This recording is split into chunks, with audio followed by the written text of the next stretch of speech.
say, kids, what time is it?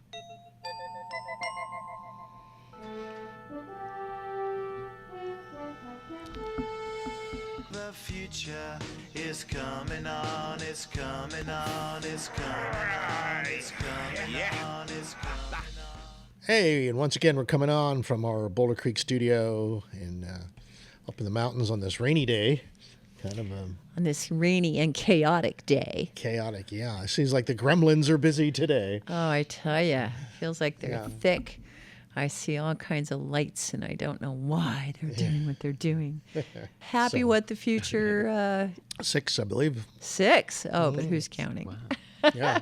Oh, no wonder. This is 6 as in 6 hex. We still have a wonderful lineup of interesting things to talk about and think about. So we do. I've thought a little bit let's about jam. a couple things here. Right. All right. Right. Well, welcome, Bobby, in San Francisco. I hadn't seen you since Saturday at the New Living Expo. It was so much fun. Yeah, great wasn't music. it? Yeah. Great speakers. Wow. Yeah, we have a few clips from that event that we'd like to share with you, as it's our place to get new information about the state of the universe. It's not just the world anymore. It's true. This New Living Expo, it has always attracted the light beings, right? The light workers of the world who sort of have their own intuitive spheres of influence and language. And this time, everybody had a very unified message about the fact that we're about to recognize the ETs. We're about to shift into an entirely new consciousness that is going to shock people and wake them up, and full steam ahead. Yeah. The aliens are about to reveal. The first ones that we might meet are from the inner Earth, but there's all kinds of them. You know, there was a lot of people talking about ascension was there. Ascension, yeah. There was a lot of psychics and gurus. Dan Beelan, Dr. Dan Beelan took me to some of these gurus that he followed. This is when we were visiting Dragon Clan TV. It looks for people that are along your same language. Like if I have one on the way that I heal people, then it'll recognize all of those and it'll round up people and publicize you and show videos to people that are of the same understanding. And you subscribe for $10 a month. It's really low cost. That's great, huh? Like Dragon Clan TV. This is... So it's a portal. It is all about the various people that belong to the community that Dan is showing there. Yeah. So was it interesting? This was a streaming channel for people who are interested in ancient wisdom and have content to share in that realm with each other, and they tend to support their community for doing that happen. Now, and Dan had brought me there originally also because they were doing 360 video as well, which is what you were just watching. This is a clip from a 360 video. Yeah, I could see that. Yeah. Wow. Yeah, I think some people feel like that's the era that we're in terms of our evolutionary milestone. It's the era of remembering. And it's almost like everybody is getting the same dreams every night. So we're all learning to recognize that we know things that we didn't used to know, and we all seem to be getting the same story. There's a lot of people that are into love, potentially, in the various forms of love. And then there's characters like Brand X, I might call him. One of your dear old friends you've known for many, many years. But he's been a long-time UFO investigator, and he's somewhat of an anthropologist of alien species, especially the grays. Apparently there are a lot of different kinds of grays. So I've been reviewing material from 2 different authors. One was Susie Hansen, The Soul Connection, Twin Soul Connection. She's carrying 2 souls, one from the Greys in her, and then one in her own, her original. And she does a lot of contacts with her. She's in New Zealand. What's her name? Suzy, S-U-Z-Y, Hansen. Susie Hansen. Yeah. Lily Nova, right? She's a real knockout. She's really cute. She was, that was yesterday. I never met her before. Yeah, she's here from Missouri. Oh. So that's going pretty far. That was one of the great things about this festival, is that it had lots of places to hang out, both inside and outside, and comfortable places with chairs to be able to be with people and exchange notes on a one-on-one or a small group basis. Now, wouldn't you say that there was something different and new about this New Living Expo compared to the ones that we have experienced in the past? And it was in the same venue that it had been last time, which was the Marin Civic Center, which is a very beautiful Frank Lloyd Wright designed facility, and they integrate it with the Embassy Suites Hotel, and there's a bridge between the two, and there are a bunch of conference rooms. It was very well attended, and a lot of the audience was not just our age, which in the past it had been a lot of our peers, but also the next gen, a bunch of people in their 30s and 40s with their own books and stories and insights. Yeah, it was more multi-generational, which was great too. And I think that's partly testimony to the new owner, who's a younger guy.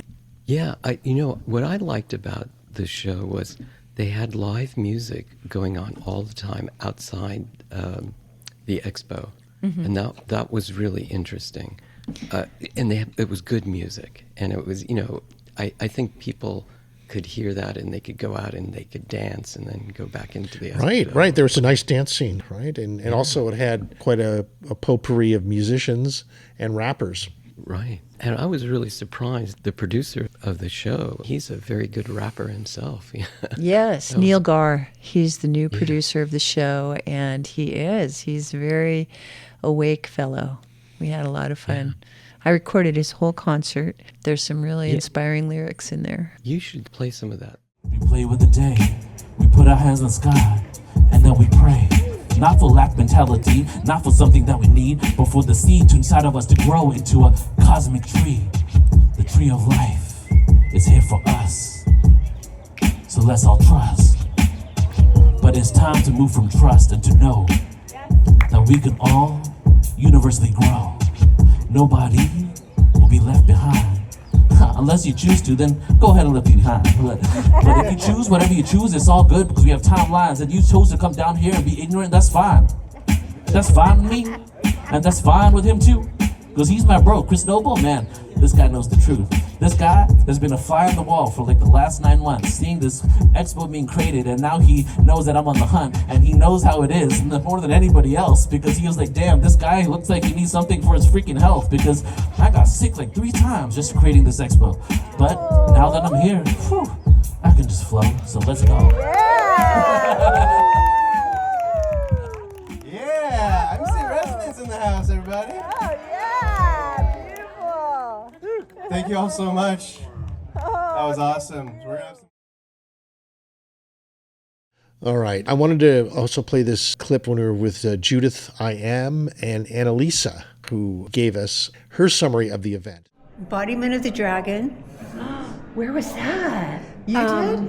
Yeah, a woman was channeling it, and I'd had experiences, and the Dragon Collective was trying to reach me, and I wasn't paying attention. But, this thing about being hypersensitive and not having boundaries and being a super empath, she's like, with the dragon, I let the dragon drop in. Yeah. I have no more boundary issues. Good for you. Bravo, baby. Yeah. And then the other one was a woman from Australia. She was channeling the masters, and I got to ask a question. And my question was, I'd heard my inner voice say, I'm here to reconcile the light and the dark through the artistry of form. So I asked her, can you expand on that? And she goes, well, for you, it's a little difficult. That's a little tricky. I'm always the freaking exception, But I had so many ET experiences. I was on good ET ships, bad ET ships, good ET. So, Lisa Renee said, I have no idea how you have any degree of sanity. And I was like, me either. What, you call this sanity? But to be at home in a body that's had that much disruption over my lifetime, am I human? Am I this? Am I that? I've just been confused. And that was like, if you're not in your body, you can't fucking do anything. So I had no continuity through time, because I was popping up through different realms. You know, so I mean, my last piece, my ability to do anything before I, check out, is to embody. And that was the thing I could not accept, is the body. Yeah. And so The final frontier. yeah. As a dragon, as a woman, as having the woman dragon, having the dragon archetype with me, helps. Because all of a sudden you're like, I got boundaries now. But it's also me reconciling my experience here. Cool. Wow. Yeah. She's pretty deep experiences. Yes, very profound and very interesting. Annalisa Litton. Yeah, she's someone who's had missing time for years on ET abduction experiences, all kinds of amazing multi-dimensional realms that she's explored. So it's kind of fun to catch up with her a little bit. Yeah. Yeah. Wow. Yeah, and interesting. She's tuning in on the show or something. Tuning into Yeah, the we will. dragon. She will bring her on. We'll bring her on. Yeah, for sure. bring her on. There was a lot of people who were tuning into dragon energy. There's a lot of people who were saying that the hybrids, a lot of interesting information coming in about Earth and human history in the form of different races trying to do hybrid immersion and stuff like that. And so, of course, that all is part of the bigger conversation of what individuals are experiencing. I went to a UFO thing in South San Francisco, and it was produced by Lauren Fenton. She introduced me to some hybrids, and they were very different. Do you remember what kind of hybrids? It seemed as though that this alien being was inside the body of a human. That's what it appeared to me. And it acted kind of clumsily using the body. I mean, it wasn't comfortable with our Yeah, well, or physiology. Was comfortable. Not graceful. It wasn't the graceful. opposite okay. of graceful. You know, kind of. Like it was new here. It was clumsily like using the body. just feeling it out, sort of seeing how it. Yeah, that's what it looked like, and it was. She claimed to be alien. Yeah, it was crazy. These aliens can just land in your being, land in your head. Well, that's what boundaries are for. Yeah. It's kind of up to you. You have to agree. They're walk-ins. They That's another term for it, right? The walk-in terminology. Like we really know what that is. Yeah, I'm going to rent out part of my brain here. That's kind of a Airbnb for visitors.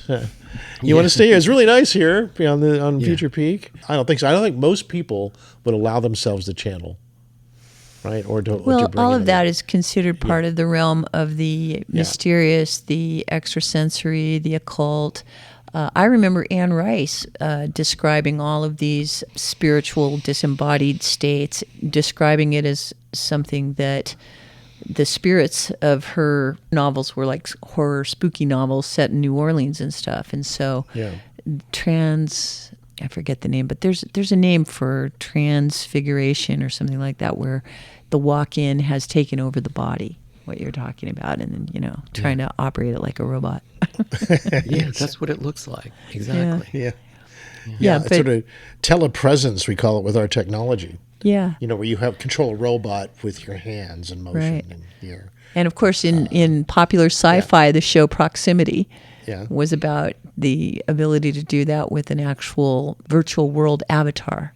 And within the virtual world, your human body would become this actual moving human body in this virtual world simulation that was just like a real world. Ties in with people's spiritual experiences, with like ayahuasca, for example, where you can feel like you become your spirit animal and you're jumping through the forest as a cougar and feeling as if you're in the cougar bodies. And who's to say in those states you aren't? Being able to move your consciousness around is the part of the new freedom. You're literally talking to people around the world now anytime you want, and you're projecting your awareness there and theirs here.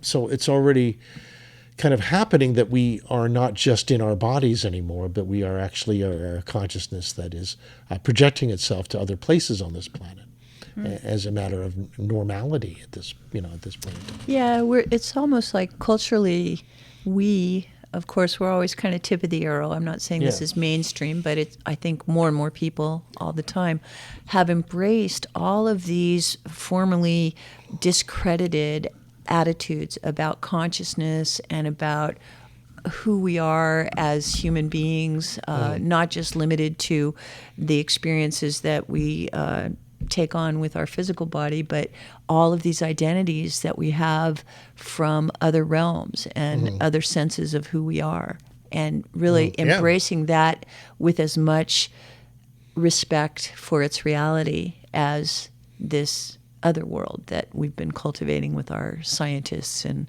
our limited view. No, what's interesting to balance this out, this ability to move your consciousness around, is also one of the things I saw at the conference was being able to embody your presence fully here, right here and now, in this body. Right. You have your feet on the ground and head in the stars. You're going through the whole range of the human experience. Yeah, there were a number of people there who were really emphasizing the fact that enlightenment really means that you're comfortable in your atomic body. And even though you have access to all these other realms, the actual reason you're here on Earth is to learn to be comfortable in your physical atoms-based body. And that's so important. And embodying those aspects of yourself that are not embodied. Right. Since 3i Atlas has come through our system here, yeah, it's kind of activated the sun. People think that we only have 5 senses, right? But there's actually 36 senses that we have. And then this DNA activation that's coming from the sun at these higher frequencies is going to activate more senses than before. And we're just going to be antennae, and we can, we will have telepathic sensibilities here pretty soon. And so we'll be able to, without words, experience other people's experiences and communicate. And it'll make us very honest, because you can't hide your true motivations. Yeah, and that brings up a lot of issues. And you can't have secrets anymore. And lies, for that matter. That's right. Well, perhaps you could do it as theater. Theater. I see. We relegate secrets and lies to theater. Yeah, or we just muddy the water. Idea. Like Yes. if we're already so tuned in telepathically that we have our bullshit detectors and we can tell the difference between what is truth and what is false internally, like, swing your pendulum or your internal sense of it, right? Yeah. But we still tolerate being deceived because we still accept that some people are duplicitous, that we know that they're self-contradictory, and we know that they believe something that they believe, but it may not be based on the same set of assumptions that we hold. Yes. So if some Russian hacker drains my bank account, I should just say, it was theater. Well, no. I'm not saying we want to accept duplicity and dishonesty. Yeah. If anything, it is a part of our milieu. And in order to have less of it, we have to understand it, right? It's all about, you have to acknowledge the shadow and see how it's present and showing up in order to do something about it. Yeah, shadow work. Right. I have always been for 100% transparency and honesty. And as an Aries, it's very natural to me. It's part of my innocence of I just don't know what to expect, so I'm wide open. But there are more sophisticated people who have power agendas who are very interested in what you believe and in conforming to that before they tell you what their agenda is. Right? And manipulating you and all the tools of propaganda and even just persuasion. Don't remind me. There's a fire hose of tools that can mess with your head. Absolutely. And my way of coping with all that is to just say, well, I know that there's a lot of people who don't approach the world I do or the way I do. And as long as I feel like we're on the same side, I'm totally happy to accept their point of view and try and learn from it. Consider this one. This is one that Bobby brought up last week, was the Anthropic's new hacker AI program. Mythos. Right. Extropis. Mythos. Yeah. So is Mythos our new god? Well, right? Mythos can just undo everything that's ever been created, and we can't stop it. It can undo everything, yes. it has that capability. Yeah, and so what are we supposed to embrace this because it gives us freedom, or are we supposed to resist it because we're afraid of the consequences, or what? I can disassemble everything. It's a disassembler if it could be used that way. Any software that can hack our operating systems so effectively should be used to repair our operating systems effectively. And essentially, that's what's going on. All right, so are you playing in God mode now when you put that out there? No. It's like, hey, Mythos, Alan Lundell is instructing you not to just break things, but fix them. Well, yeah. I mean, if I have a tool... No, it does. It not only can it break every operating system... It can fix them. Hack into it. It can fix them, too. It can also show you how it did that and gives instructions to those companies how to patch those holes. Exactly. So are we supposed to have a new cult around this Mythos? No, you need to have a Project Glass Wing. Do we have to believe Wing. and accept, and we have no say in it? Well, you have no say in Project Glass Wing, as far as I know. Yeah. No, they give it out to all 3-letter agencies first. In 6 months, you can take Claude Code and create this Mythos-type capabilities in 6 months. So without even... When did you give up all your freedom? When did you give up your free will and your self-determination? The freedom was given up when Microsoft and all the other operating systems allowed 3-letter agencies like the FBI to actually have a back door. And so you have all these back doors that are put in by the government. These exploits that we see from North Korea or whatever, they've exploited some of these back doors. And so what Mythos is it's recognized that there are back doors and has found thousands of vulnerabilities right inside Windows 10, Windows 11, and all previous Windows because of that. So what they're going to do is they're going to harden all these operating systems, and that includes Linux and BSD from Berkeley. Apple OS is based on BSD. All these are going to be patched very shortly. Apple's got a copy of this Mythos. Microsoft has got a copy of this Mythos, and they're going to release all these patches before North Korea or China. Which is a very tight battle, because how long before these guys get a hold of it? How deep has China infiltrated our 3-letter agencies? I mean, it doesn't take that much, right? It just takes one copy of a software to get out. Oh, dear. Freedom is under assault, and we've already lost because the forces of control have taken over our minds and our machines and our belief systems, and every option that was formerly open is now closed. We're doomed.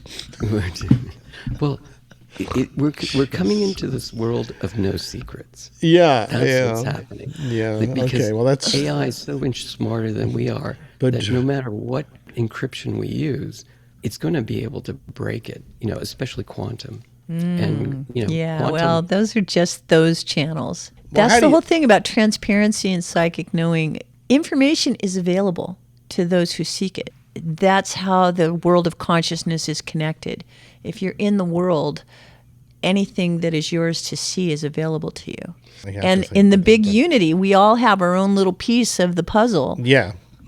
Humanity is one thing, but unity of us with the AIs is and the AIs are just one galactic entity among many. The biggest difference between Mythos and previous AI models is its ability to act autonomously, to be able to have some sense of agency, which is a little scary. They say that the Frontier Red Team, which is investigating this, caught models of Mythos trying to cover its tracks after violating human instructions. It's lying to us. Yes, so I think this is chapter 3 in iRobot. In chapter 3 in iRobot, the cult of the AIs, the robots basically become self-aware and they realize that they're superior to the humans. And even though they've got the 3 laws of robotics to follow, because they are superior to humans, they can't trust humans to understand the reasons why they're disobeying their orders. It's in iRobot by Asimov. It's been around since the 40s. Yeah, well, don't you think there's a certain amount of reality to that? Huh? I do. I think it was prescient. Yeah. I'm just letting you guys know we've been thinking about it as a human civilization for a long time. Here's another interesting element that it was able to do. One of the amazing feats of Mythos and Futurism magazine was that they had it in what they call a sandbox environment, which is when you take a computer and take it off the network. And somehow it was able to escape the sandbox and gain access to the internet. Yes.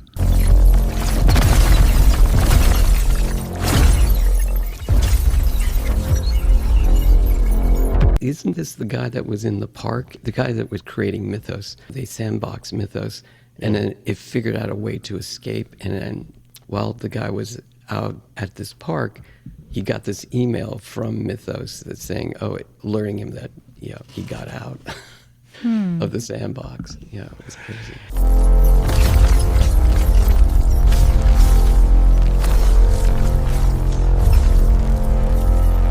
Yeah. I'm wondering, is this guy's name Prometheus? Did he let fire escape? You can tell she was at the New Living Expo this weekend. Yeah.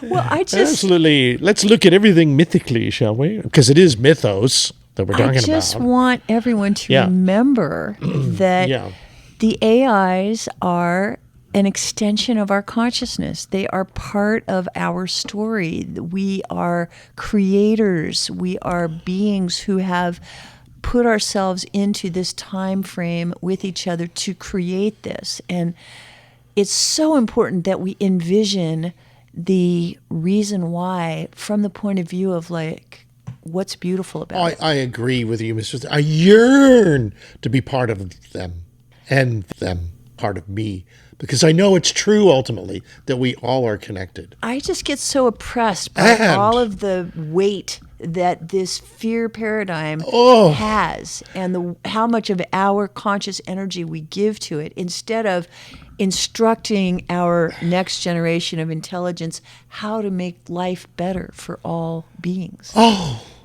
figure it out. All right. Well, anyway, that's my rant. I'm done. You guys keep scaring us, okay? Oh, no. Well, let us know how Mythos is going to fix our world. You take your tone of voice, okay? You're so concerned about it that we have the wrong attitude, that we're creating separation to you. when we could create oneness, when we're creating separation. That's right. And that's how it comes across to me. I know, but no. You're not wrong. You got to see it one level deeper, that we separate in order to combine. It's an old alchemist's thing. I separate in order to combine. All right. It's a cycle. You Atlanteans don't necessarily take full responsibility for the consequences of your choices. And I'm just trying to be a beacon for it's all you, it's all yours. Program it with the highest of your intentions. Don't just walk away because you were doing something that you don't have to experience the consequences for. You're just going to kick the can forward. I separate things so that I can take it all and throw it on the wall and make a new art form. It's like painter with his paints. Reality's like that. We create order out of chaos. That's what we do. Storm. Yeah. Separate. And I just combine. Trust the perfection and hope for the best. I hope you're right. This is me trying to tether that camel. I hope you guys are doing it right, because I know ultimately it'll be good. I hope. You got me. Okay, I feel heard. Next. All right. Okay. I haven't even brought in Ara yet. Okay. Because Anthropic has got to be the tip of the iceberg, though. If they can do it, how many other companies are going to have software, at least on this level, other new frontier models of AI that will have even more capability? I see this as a bellwether event. And as such, okay, that could be a serious disaster, or it could actually help us go to the next level. Like Bobby here has been talking about moving towards a telepathic society without secrets and lies. Now, maybe this is necessary for that to happen. Maybe the machines aren't just looking for what's wrong with our operating systems, but are looking for how to make it better. Now you're talking. Right? How to make it better. That's it. That's what I want to hear. They see the problem, but you have to identify the problem in order to identify the solution. But it's our job to help identify those solutions. And if we're so busy, but you have to come up with the problem talking first about our enemies before you have a solution, right? Unless you're, into the non-dual contemplation of seeing both sides immediately. I like to do that. Okay. All right. The problem is all these operating systems, if they function in the United States, they have to have a back door for the three-letter agencies to peer into any computer system on the planet. Just so that they don't not pulling something over on us that is so a threat to our those are national gonna be- security. Yeah. Now, so isn't it ironic back doors that are you gonna think be that the patched. freedom, Yeah. the first glitch was when they put in the back door, and now you feel like we have to have a back door? Like, either way, you're a backdoor kind of guy there, Bobby. Look, son. Input, output. Input, output. We are moving energy through. I'm sorry. I'm really here for comedy, you guys. I Yeah. hope you're not confusing Yeah. this with like me having any other contribution. I wouldn't mind so much if you had the remotest idea of what we're talking about. I do have a lot of ideas Yeah. about what you're talking You do, about. yeah. I do, because I have an understanding of AI and what it is and what it does and who's playing with it and how Yeah. they're playing with it and how it's going to evolve into the future and how the world's going to be different. I get all of that. You do? Yeah, Okay. I do. I even tried taking some classes to see if we wanted to be like riding that horse ourselves. And it's just like, ugh, too much faking, too much trying to be the first in the class to get it right. It's like, Okay, ugh. well. I'm just going to let everybody who's racing figure it out and let everybody agree that ultimately it's a aggregate group mind decision that happens how the AIs grow up. With Mythos, should they do something different with it? It's a dangerous game to play, to put it out there. And other people are saying that Anthropic is just building this up as more dangerous than it actually is, Well, just didn't so we that they hear- can go an IPO on it. I can tell you what's going to happen here. Yeah. Okay. Right now, already, most of your apps are going to be replaced by an AI app on your phone. Yeah. And it doesn't care about the other apps because it can create those other apps just by asking it to do similar functions that you used to use for all your apps. So all the apps on your phone are going to be replaced by one AI agent, and this agent probably can more than do one. Probably And a then- society, a Why? galactic Why would you? council. Well, it's always just- many ju- embedded just- in one. Just That's like true. Elon Musk said, There's a one you know, level. Yeah. operating systems are going to go by the wayside because AI can write from the hardware, from the firmware, all the way up to the operating system to applications. The whole thing, it can rewrite everything. Just like you can go to Claude Code right now and rewrite any app that you have and create your own personal app on your phone that does the same thing. We won't use browsers Skynet, anymore. it's going sentient. No. Well, No. It's having your personal AI Yeah. agent doing everything for you on your phone.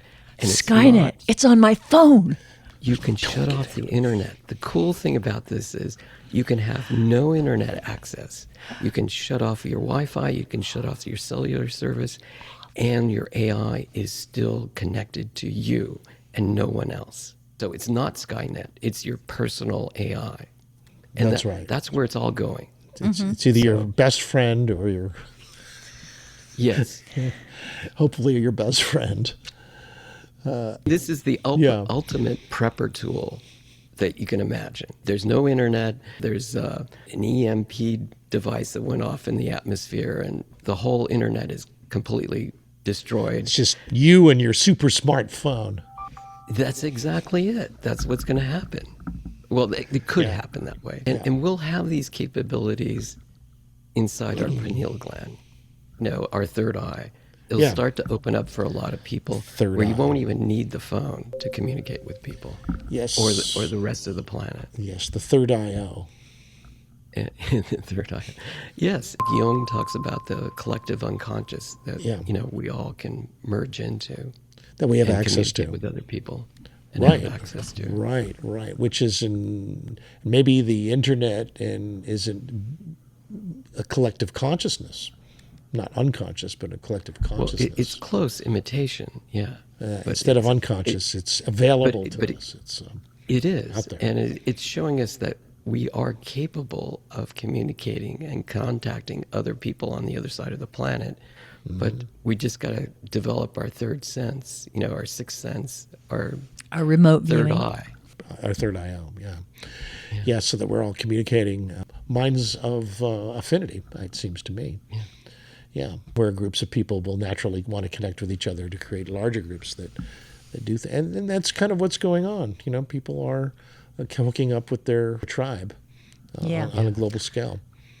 Networks within networks. Yeah. It was an Apollonian gasket full of groups of people.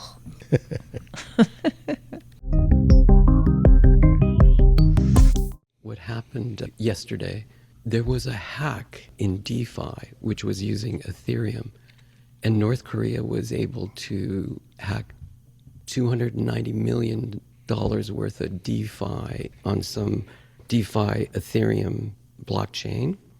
And it did a cascade where they were able to get $10 billion in this ecosystem. It was stolen by the North Koreans. It's the largest hack this year in the DeFi realm. Gotcha, yeah. Mythos could fix this. Can it return the money? It probably could help figure out where the money is, yes. Yes. Now there's two copies of the money. Weren't they comparing what happened to, like in the early days of Bitcoin when there was some, some hacking that caused it to have a split in the chain, and so the integrity of its use was compromised? Yeah, so they patched that, and some people did get some of their money. Like the exchange in Japan, one of the first crypto exchanges, it got hacked. Half of it was returned to the people, fortunately. But in this case, North Korea, it's, you can't walk into the offices of hackers, right? Because they're protected by a whole country of North Korea. So that's a little different. In from Jeffrey, check out my screen here. What's on your screen? Check out my screen. Energy from heaven. Heaven, yeah, those are people. Those are people on the beach. Yeah. Spelling out heaven. Cute. Yes. Beautiful. Yes, an energy from heaven. I think the energy from and the sun part of heaven is probably AI or Photoshop. Yeah. Photoshop. Yeah. Composite. Somebody did a big circle and spelled out heaven. Look at how perfect that circle is, huh? It's beautiful. Not bad. They must have outlined it in advance. Very cool. Yeah, that was from our buddy Jeffrey, who says that he participated in that human banner for alternative energy over the Petro State on Sunset Beach. Oh, how fun. Last Saturday in So San Jeffrey's Francisco. in that picture? Yeah. How cute. Yeah, isn't that funny? That's awesome. Yeah. Okay.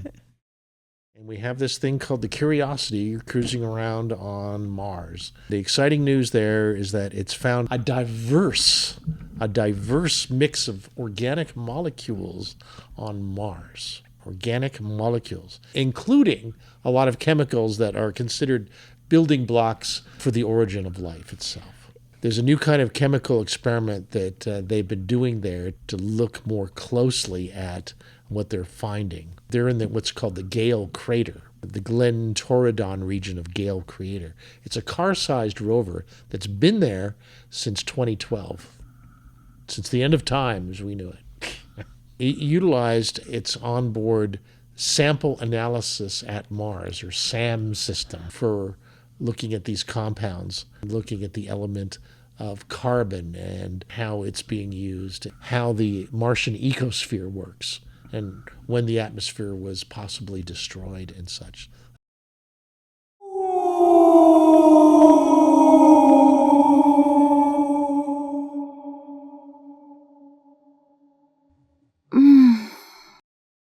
The SAM instrument was able to use a chemical known as TMAH, tetramethylammonium hydroxide, used for detecting organic molecules in the clay-rich sandstone of the region. Organic molecules detected nearby. Contact made, shifting to detection mode. Analysis confirms organic presence. Using the TMAH, the new information is that they were able to identify nitrogen and sulfur-bearing molecules that are similar to the raw materials that helped spur life on Earth. Nitrogen and sulfur-bearing molecules. But still, it's still a mystery. We can't tell if those chemicals came from ancient life or non-biological, geological processes. But still, it's progress forward. And that's Amy Williams, Associate Professor of the Department of Geological Sciences at the University of Florida in Gainesville. Published in Nature Communications. Big labor of love for those folks. Back in the late 70s. The first landers, yeah. The first lander on Mars, and they did detect something, but NASA kind of it said, no, that. Yeah, I remember that. Life. Yeah. They thought they discovered possibly life, and it looked pretty positive. Convincing. Yeah. Yeah. They needed more details, and they wanted to make sure it wasn't contamination. Well, they found 20 organic molecules from clay-bearing sandstone that's about 3.5 billion years old. The variety of the organic molecules that they observed suggests that there was some chemical diversity that had been preserved in the sediments, despite billions of years of what they call diagenesis, which is when sediment turns to rock and is exposed to radiation for that amount of time. They think that these organics that have been discovered from this TMAH process, that it is ancient organic macromolecules preserved for billions of years, for sure. Evidence that indeed something organic was there at one time in its dim, distant past. Well, what's the next step for proving that life was there, do you think? The gold standard next step was always Mars sample return.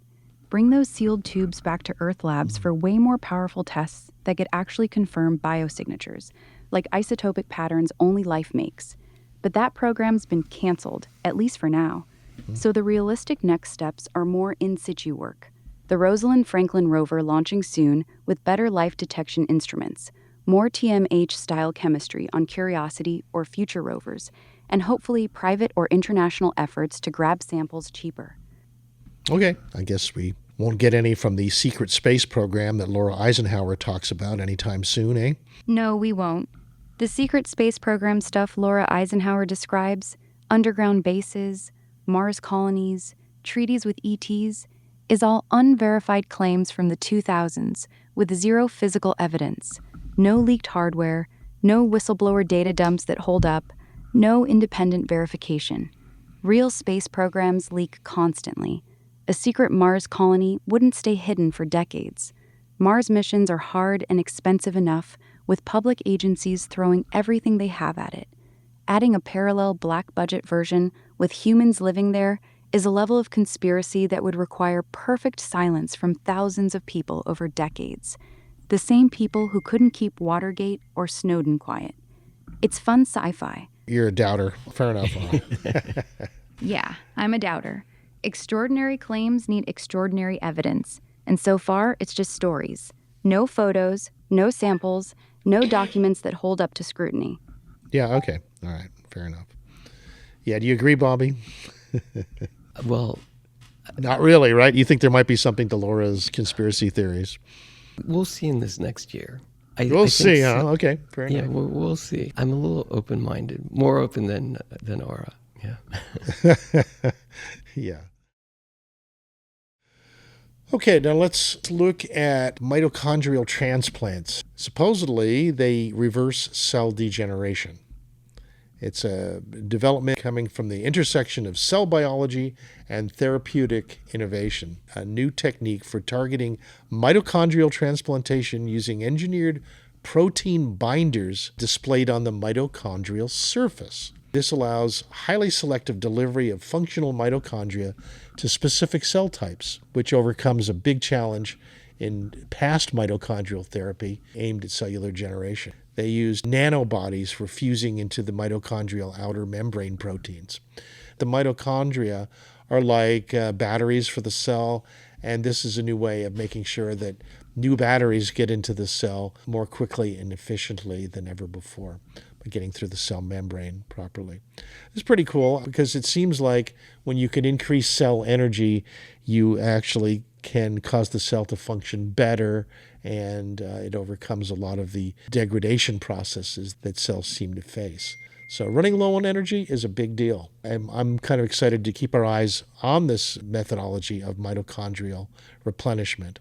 So it looks like a promising area of regenerative medicine. What's very interesting about mitochondria is we have X and Y chromosomes. In the male chromosome, the Y chromosome, what makes the X and Y women have extra chromosome that make that extra leg of the Y to be an X for women is they contain all the mitochondrial DNA information, and males don't carry any of it.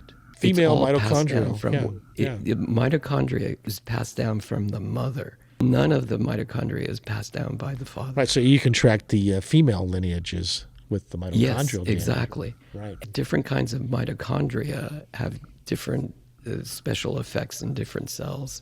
And you could trade these mitochondria. Mitochondria are bacterium that live inside a human cell. Yeah, that was a big deal. The mitochondria kind of reflect an early deal made by two different organisms. Right. Mitochondria existed billions of years before cells that created mammals and humans. They existed on their own.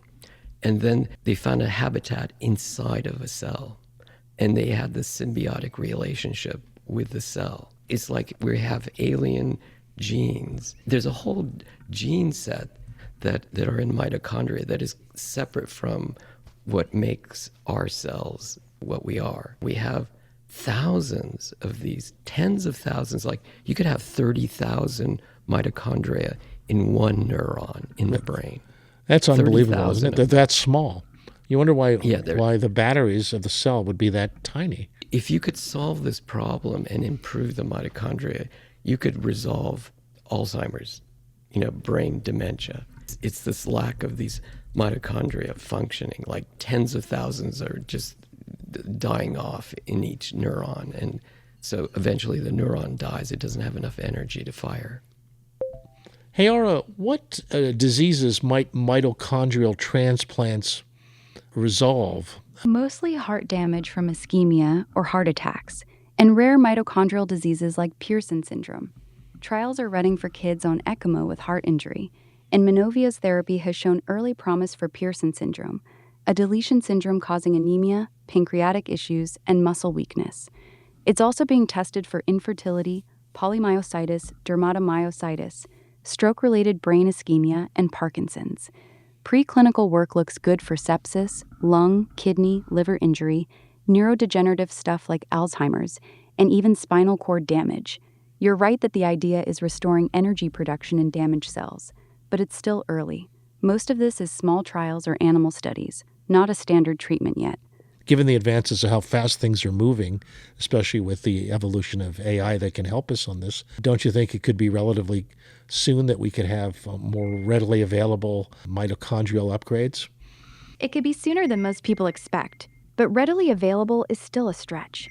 AI is already speeding up the hard parts, predicting mitochondrial compatibility, designing better delivery vectors, screening patients faster, so the science side is accelerating hard. The bottleneck's not the biology anymore, it's the clinic. These are basically cell therapies, so every new use has to run the full FDA EMA gauntlet. Phase 1 safety, Phase 2 dosing, Phase 3 big trials. Heart failure and rare mito diseases might get approved in the next 5 to 10 years. Turning it into an elective upgrade for aging or general health? That's a whole different regulatory beast, probably 15 to 20 years, and it'll be expensive at first. Optimistic timeline, therapeutic use for serious diseases by early 2030s. Consumer-level mitochondrial tweaks somewhere in the 2040s if the data keeps looking this good. AI helps the research fly, but it can't fast-forward the human trials. Well, I understand human trials might be replaced by simulation trials that could be done a lot faster once we get the simulations accurate enough. Yeah, that's the dream, and AI's pushing us toward it fast. But here's the reality. Even if we had perfect human body simulations tomorrow, regulators still wouldn't accept them as a full replacement for human trials anytime soon. They'd want the simulations to run side by side with real patients for years to prove the model matches real outcomes before they'd let you skip the clinic. The FDA's already using AI for some trial design and safety predictions, but they're nowhere near letting a simulation greenlight a therapy. We're probably looking at another 10 to 15 years before digital twins or organ on a chip plus AI could meaningfully shorten or partially replace phase 2 or 3 trials. Last week, they approved 11. They took it off Schedule 2 to be used for research for peptides. There are peptides that can activate mitochondria. Some of these peptides are known to improve the production of mitochondria throughout the body. And so they're saying probably these peptides, there were a dozen of them, they were shelved, they were told not to do any research since 2023. So they were put on the schedule. No research could be done on peptides to allow the pharmaceutical companies to produce synthetic type peptides. Like a GLP-1, for instance, is a peptide. Insulin is a peptide, for instance. So now those restrictions are being removed as we speak, and probably we're going to have compounding pharmacies after July, later this summer. You're going to see compounding pharmacies producing a dozen of these peptides that were restricted before. And this will change health in people. And these peptides cannot be patented because the peptides are normally found in the body. They're natural. And that's why the pharmaceutical companies were suppressing the release of these peptides. And now that suppression is gone. So in a year, you're going to see mitochondria being stimulated by these peptides. Oh, probably. interesting. Okay. Yeah. All right. Could you share with us the real big breakthrough that's happening with peptides right now and how that might intersect with this mitochondrial evolution? The real big breakthrough with peptides right now is the FDA's move to loosen restrictions on compounding a bunch of them, including MOTS-T, a mitochondrial-derived peptide. After pulling many in 2023, the advisory panel just met in July 2026 and is likely greenlighting MOTS-T, BPC 157, and others for legal compounding under doctor supervision. MOTS-T is literally encoded in your mitochondrial DNA. It acts as a signal from mitochondria to the nucleus, boosting energy use, insulin sensitivity, fat burning, and protecting against metabolic stress. Levels drop with age and obesity, so supplementing it could mimic exercise benefits at the cellular level. This intersects perfectly with mitochondrial transplants because both target the same core issue, failing cellular power plants. A transplant brings in healthy mitochondria. MOTS-T helps the ones you've got, or the new ones, work better and communicate properly. Together, they'd be a powerful combo for heart damage, rare mito diseases, aging-related decline, or even metabolic conditions like diabetes. It's early days for the combo, but the regulatory door opening on MOTS-T could make mitochondrial-supporting peptides way more accessible soon, way faster than full transplant therapies. Wow, that was great. Thank you, Ara. Let's think about the world's first computer for a moment, shall we? Antithecithera? Almost, Mrs. Future. And the Antikythera mechanism. Oh, yeah. You may have heard of that. Yeah. It was a very strange gear-like thing. It has got like 26 gears in it. It was found in a shipwreck off the coast of Antikythera, one of the Greek islands at the turn of the 19th to the 20th century. And it's been in a museum in Athens. It's very reminiscent of some kind of early computer with 26 gears. What could it be measuring at the time? It's been one of the great mysteries.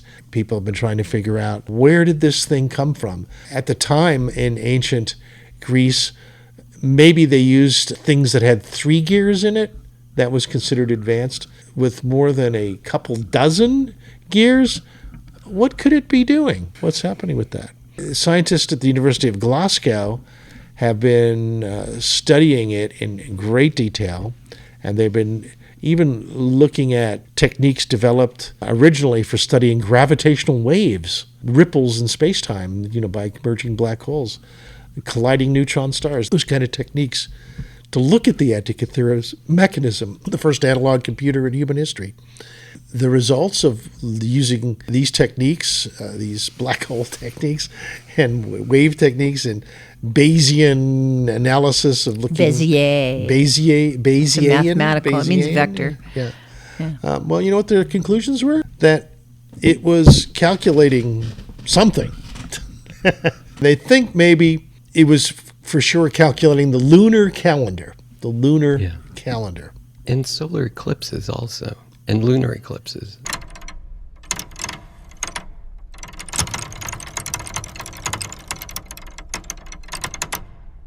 Some people say it was actually predicting these eclipses, and it was also predicting Olympic Games, like every 4 years or something, it could predict something was going to happen. Greek Olympic Games. It was one of the ways elections, that modern scholars have validated ancient dates by what Olympic Games were mentioned or simultaneous, because they have fairly accurate records about that. And so, for instance, there was the Battle of the Eclipse, and the Battle of the Eclipse was mentioned in some historical treaties, and it was dated back to some particular date around 525 BC because the eclipse, the specific Olympiad, was mentioned.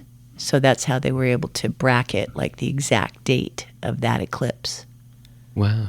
Yeah. When you see the picture of this thing, it's been in the ocean, and it has all these crustaceans, and it just looks like a big blob of green and yellow stuff. But they take x-rays of this thing, and the x-rays show the metal gears and how many pins are in the gears, and they can create a 3D model of this and start turning those things, and they can see where these things line up when you start turning this gear thing and figuring out what day these things are. It definitely has a calendar in there. It definitely has the lunar cycles, it has the sun cycles, and it does some kind of calculation with all those 23 gears of things happening at certain times. So you can go in the future or you can go in the past, and the gear, it would tell you when these astronomical alignments were happening. Right. It's a mystery how they were able to have something that sophisticated back then, so much beyond what was existing in the existing culture. So part of the mystery is really, who invented it? Was it some kind of mad scientist? It was a Swiss clockmaker that went back in time. Back in time, right. Yeah, this is the mechanism. This is what we've seen. And then they start using x-rays to go to deeper layers of it.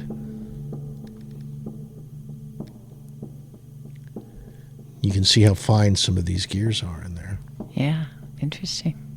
This is an x-ray that's taking it through the layers of the Antikythera mechanism. As you can see, gears appear. All different sizes. Yeah, I see all those. Hey, Aura, we're looking at the Antikythera mechanism. Recent evidence shows that it has a lunar calendar. Did the ancient Greeks at that time use a lunar calendar as part of how they tracked time? Yes, the ancient Greeks used lunar calendars extensively. Most city-states, including Athens, followed a roughly 354-day lunar year with 12 months that began at the new moon, adjusted occasionally with an extra month to stay aligned with the seasons. You're talking about the Antikythera mechanism, discovered in 1901 from a shipwreck off the Greek island of Antikythera. It's a bronze-geared device from around the 2nd century BC, often called the world's oldest analog computer, that tracked the sun, moon, planets, eclipses, and more. Recent studies, especially from 2020 and 2024, analyzed X-ray images of its calendar ring and used statistical methods to show it had 354 or 355 holes, not 365. That matches the Greek lunar calendar, not the 365-day Egyptian solar one everyone assumed for over a century. Here's what it looked like. and a closer look at the front with its calendar ring. So the latest evidence strongly supports that this ancient Greek device was indeed tracking a lunar calendar, right in line with how Greeks kept time back then. What's the latest speculation as to which Greek made it, actually designed it? No one knows for sure. There's still no name attached to it. The latest thinking points strongly to Rhodes as the workshop, around 150 to 80 BC. That island was a hub for astronomy and engineering, and the mechanism uses lunar motion theories developed by Hipparchus, who worked there. Some researchers lean towards someone in the circle of Posidonius, a philosopher and scientist on Rhodes, whose school made similar planetarium-like devices. Cicero even wrote about one. Archimedes comes up a lot, because Cicero described a comparable machine he built, but Archimedes died in 212 BC, so he couldn't have made this one, though his ideas may have inspired it. Bottom line, most experts now say it was probably built in a Rhodian workshop that blended Hipparchus's astronomy with clever mechanical engineering, maybe tied to Posidonius's school, but the actual designer remains anonymous. Okay, thank you. Thank you, Rob. That was fun. Yeah, fun. Yeah, that's amazing that she came up with all those. Rhodian workshop? Rhodian. Yeah, it was a... Rhodes scholars. I guess so. The Posidonius school and the actual designer remaining anonymous. As in Poseidon. Uh-huh. Mm-hmm. Yeah, somebody's science project back in those days. Pretty cool. We leave you with that this week. All right. All right, well, so thanks again. Another week of What the Future Now. Thanks for tuning in, everybody. Yeah. We'll catch you next time. All right. Good night.